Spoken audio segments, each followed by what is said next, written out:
You couldn't stop him. He was unguardable. I was scared to death facing Kobe. He has that killer instinct. That's what makes him so deadly. These are the times Kobe Bryant humiliated his opponents. And first, Kobe humiliated Chris Paul so bad, they got him clowned by his own family. Paul gets a screen from Odom. Great play by Bryant. Kobe will take it in and throw it down on Paul. And Bryant right here, good help defense and then great recovery to get into the passing lane.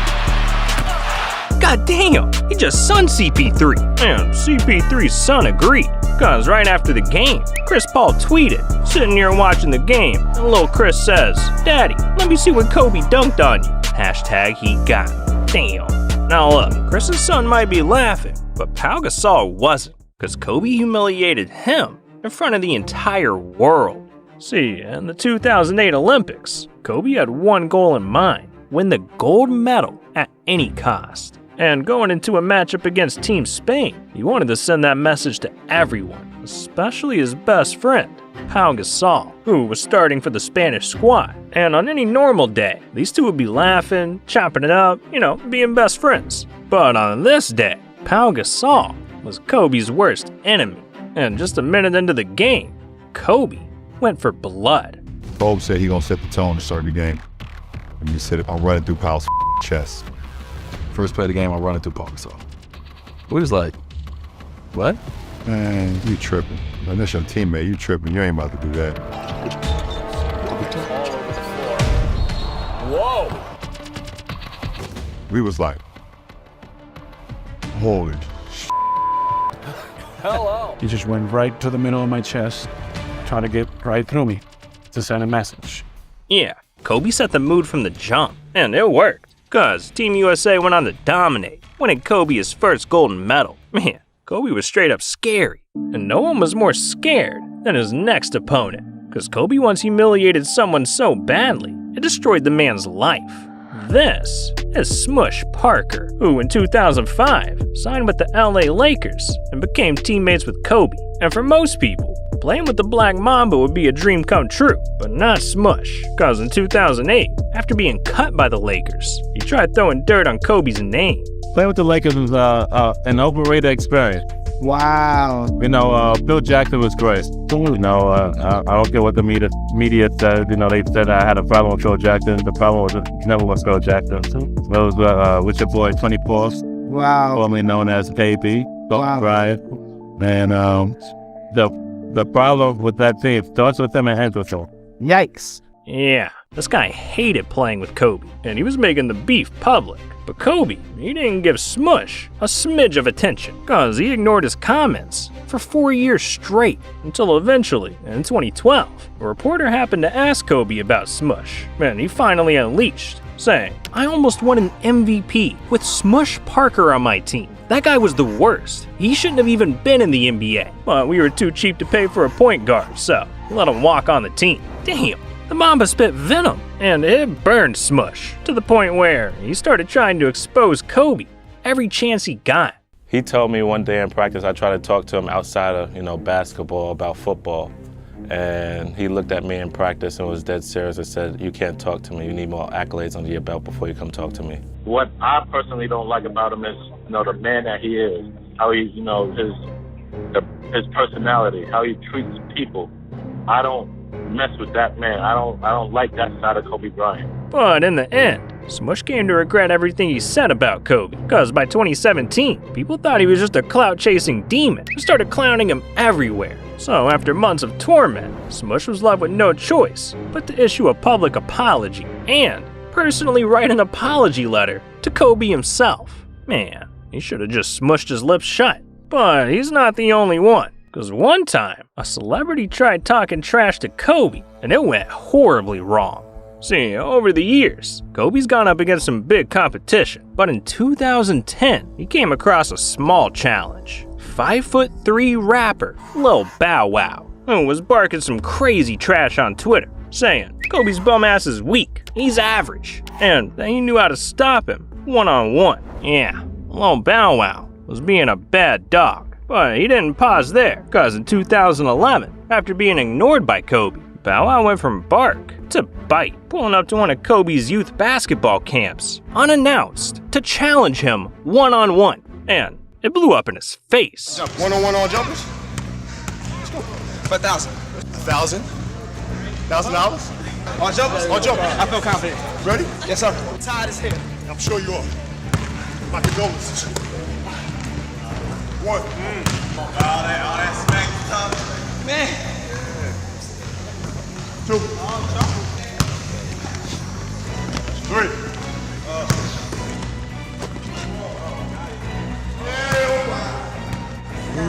Hold on, what's going on? I don't want to ever go to NBA. Is that blood? Is it clean? Nah. What's going on? Did Kobe beat you up? Yeah, he got me. Oh, did the black mamba choke you out? What happened, man? What's going on? What did he do to you? Everything that he does on 2K, that shit is real.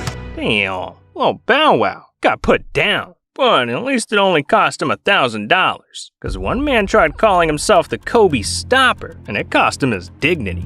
Yeah, in the early 2000s, Ruben Patterson played some pretty good defense against Kobe, and he became known around the league for shutting Kobe down, earning himself the nickname, the Kobe Stopper.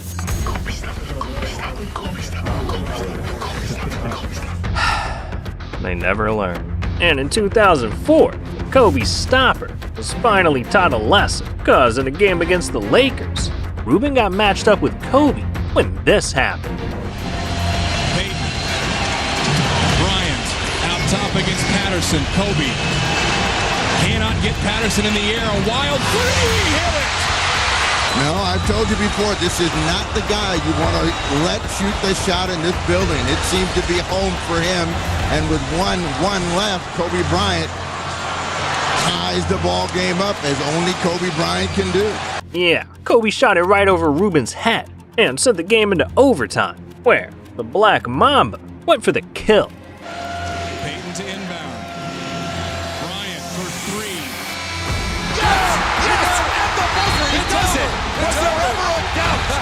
Kobe wins it for the Lakers! 1 second, a catch-and-shoot situation, they got confused. They switched. Bryant was able to catch that ball cleanly. Theo Ratliff comes running out. It's a good shot. And the Lakers have won the Pacific Division title. Man, Kobe's Stopper stopped nothing, and neither did Dwight Howard, because Kobe once dunked on him so hard, it left the man scarred for life. Against the Lakers because of this man, Kobe Bryant, can take over. The whole crowd was in awe, and I was like, man, I just got dunked on. And I got clowned, for the rest of the season, not just by my teammates, but my family and my friends. And I could go to the mall and I would see a guy asking for an autograph, but he'd have a shirt that got a picture of me getting dunked on by Kobe.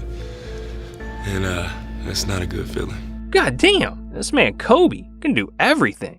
But sometimes he doesn't have to, because he once humiliated Matt Barnes without moving a muscle. I think there's very few guys that can play both hard and smart. See, why are they running into each other? Why is Matt Barnes doing that? It doesn't make any sense to me. Unless he thinks he can entice Kobe Bryant to get thrown out.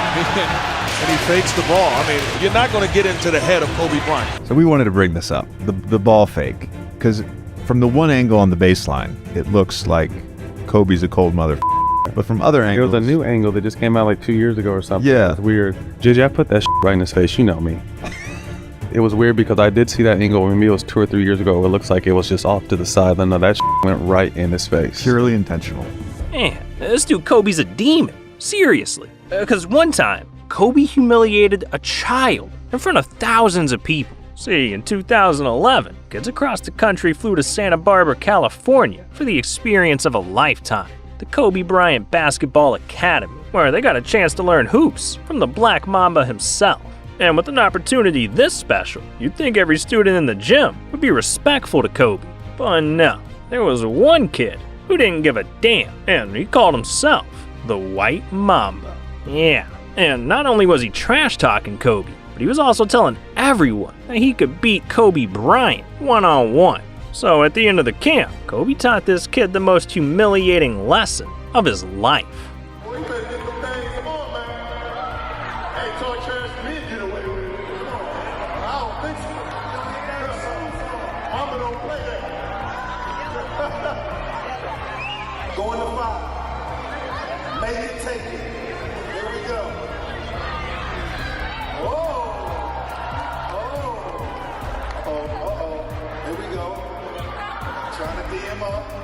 Black Mamba.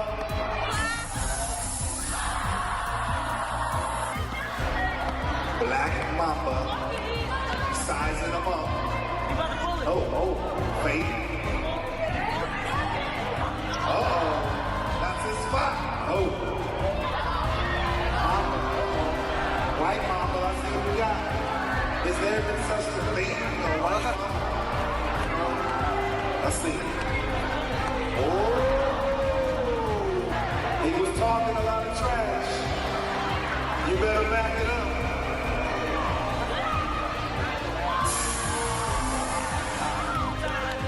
Here we go. Black Mamba.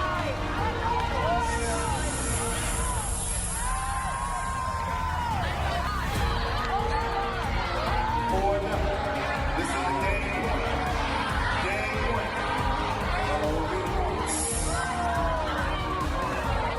See if he can score. Let's see if he can score. Oh, he scored. We'll be telling that to the grandkids.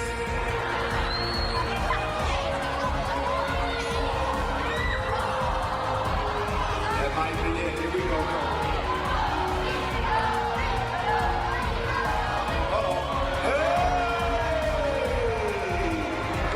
Let's give it up for the game. Good job. Who's next?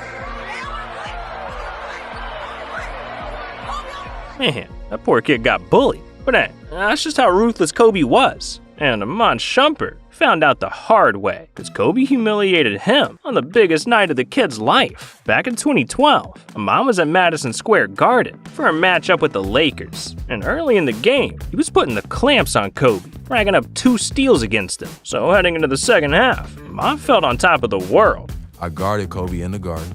In my head, all I'm thinking of is when I have this conversation with my brother after the game, how I'm gonna tell him how I stole a ball from Kobe, how I drove by Kobe and got a dunk. Like, I'm thinking about all these things in my head, and I'm like so geeked. But if Kobe's taught us one thing, it's that if you step to the Black Mamba, eventually you'll get bit. That's why heading into the fourth quarter, Kobe walked up to Amon and went for the throat. The fourth quarter start, and Kobe said, "You had a great game." The man come down, you remember he came shot fake, threw it off the glass, caught it, threw it to the corner. I'm like, bro, what you on? Like, bro, you been regular all game. Get to the spot, shot fake, spin, pivot over here, spin back on the foot, drop it off the glass. I'm like, bro, what's going on? Then he pulled up from like 35 feet on some Steph Curry shit before Steph was doing that. He pulled up and laced it. I'm like, they called a timeout. Dan Tony looking at me. I'm like, bro, I ain't.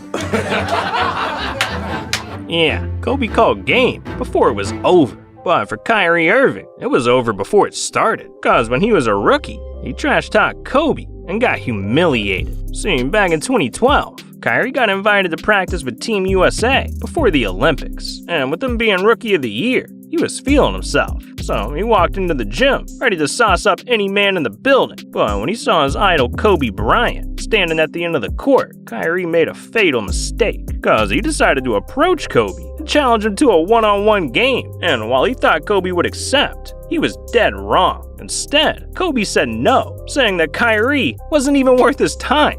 Yes, this is not a high school kid coming to you. Kobe, oh my God, no. This is me coming to talk to you one-on-one. Huh? You have the guard. No? You have the guard. You're not gonna lock me up. You're not gonna lock me up. Easy money. Easy money. Easy money. It's easy. You think y'all be playing a little bit? How else? Y'all about the same time. y'all about. Bree actually got some talent, so I entertain that conversation. He can play a little bit for high school kids. Yeah, Kyrie thought Kobe was scared and was talking crazy trash. But if we know anything about Kobe, it's that he always gets the last laugh. So in their very next NBA matchup, Kobe got Kyrie alone and put him in his place. Kyrie against Bryant, who takes on the challenge. See if Kyrie does as well. Crowd anticipating a little one-on-one action. Behind the back, couldn't shake him. Bryant still an all-world defender, and he blocked it.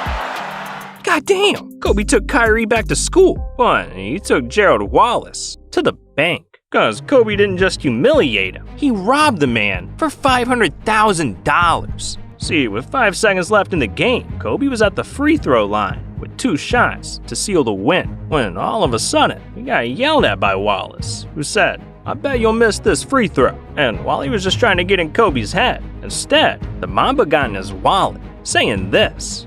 Loves this time, relishes it. And he and Gerald Wallace are having a conversation. That's Kobe and Gerald Wallace going at each other while Kobe's on the free throw line. Gerald's still talking to him as Kobe's about to shoot the biggest free throw of the night. 3-point game. 4.8 to play. Man, when it came to trash talking, Kobe always went the extra mile. In fact, he learned 6 different languages just to trash talk other players. Yeah, once Kobe made it to the NBA, he started facing players from around the world, and he wanted to embarrass them all in their own tongue. So this man started learning languages left and right, from taking Bosnian classes to disuse of Nurkic, to learning French for Tony Parker. I mean, hell, in retirement, Kobe even took up Slovenian to trash talk Luka from the bench. So Doncic, a fan is heckling him and he looks to see who it is, and it's Kobe Bryant. He was talking Slovenian, so I was like, who's talking my language? And I saw Kobe and I was like really surprised. Man, learning new languages to talk trash, that's something only Kobe would do. And so is this next story. Cause Kobe once humiliated DeMar DeRozan over a pair of shoes. Yeah, see, DeMar's been a fan of Kobe his entire life, and when he hit the NBA, this man became notorious for only wearing Kobe's. But in 2012, he was set to face the Lakers, and wanted to get in Kobe's head. So, going into the game, he laced up a pair of Jordans instead, and Kobe took that personally. I was like, nah, I ain't wearing the shoes and play against him tonight. Nah, so I wore Jordans. Okay. And he said, he got those on for. He was mad at me for doing that. And he ended up hitting the game winner on us that night too. Talking trash the whole night and everything. Defend on the offensive rebound here as well, under the 24. Kobe Bryant pulls back. Kobe Bryant makes it. Ever since then, I ain't never put another pair of Jordans in on. Damn, this man Kobe shoot him out of the arena. That was cold. But what he did to Shaq was legendary. Cause he once humiliated the Diesel over championship rings. Yeah, in 2004, after winning 3 titles together, Shaq and Kobe broke up as teammates, wanting to prove they could win on their own. And at first, it was all Diesel. Cause in 2006, as a member of the Miami Heat, Shaq grabbed himself his 4th ring, putting himself one ahead of Kobe. And it must have gotten the big guy's head, cause just a couple of years later, after Kobe lost his shot at a 4th ring, Shaq started throwing strays at Kobe at a local nightclub. Check it, you know how I be. Last week Kobe couldn't do without me. You know how I be. But ultimately, it came back to kick the Diesel in his ass. Cause in 2010, after winning his 4th title the year before, Kobe got ring number 5, officially passing Shaq and putting him in his feelings. 5 rings, 5 of them. Do you think I was pissed when you got number 5? Of course you were. Oh, No doubt. I told my house up. No doubt. I bet you did. No, I went crazy. Because when I got 4 and you got 4, I was like, hey, I got 4, he got 4, let's straight. When you got that 5th one, and then hold on, you said, I just wanted to get one more. Absolutely. Just got one more to Shaq.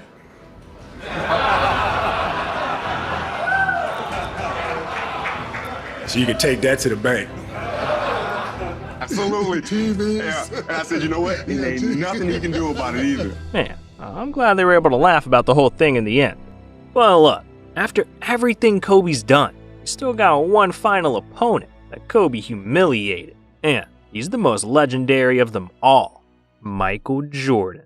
See, during Jordan's final season in the NBA, he led the Wizards to a 1-point win over Kobe's Lakers. But instead of just taking the dub and moving on, Jordan wanted to rub it in Kobe's face one last time. So after the game, he walked up to Kobe, looked him dead in the eyes, and said, "You can put my shoes on all you want, but you're never gonna fill them." Yeah, Kobe just got humiliated by his idol, and all he could think about was getting back at Jordan. So Kobe locked himself in the gym, stopped talking to his own teammates, and did nothing but practice. Until March of 2003, when, during their final matchup ever, Kobe Bryant put Michael Jordan in his place. Comcast Sportsnet tonight. Kobe's first jumper, that's good. Long jumper, three-pointer, Kobe Bryant. He is unbelievable. They trail now by 1. Here's his jumper, and that's the first lead of the night for Los Angeles. Unbelievable. Another 3 for Kobe. Kobe guarded by Lou. Kobe's long jumper. Oh, no! He is burning down the house. Standing O. That night, Kobe dropped 42 points in the first half alone. And by the end of the night, he had scored 55 on Jordan's Wizards, marking this game as the passing of the torch from one GOAT to another. Damn, that right there, that is Mamba mentality. Well, look, as crazy as that was, the way NBA players are spending their millions is even crazier. From spending hundreds of thousands on a tank to dropping millions on a castle. These guys know how to blow a bag. Look, if you want to hear more, you need to click on this video right here. This is how NBA stars spend their millions. And this video's over. So what are you doing? Click it.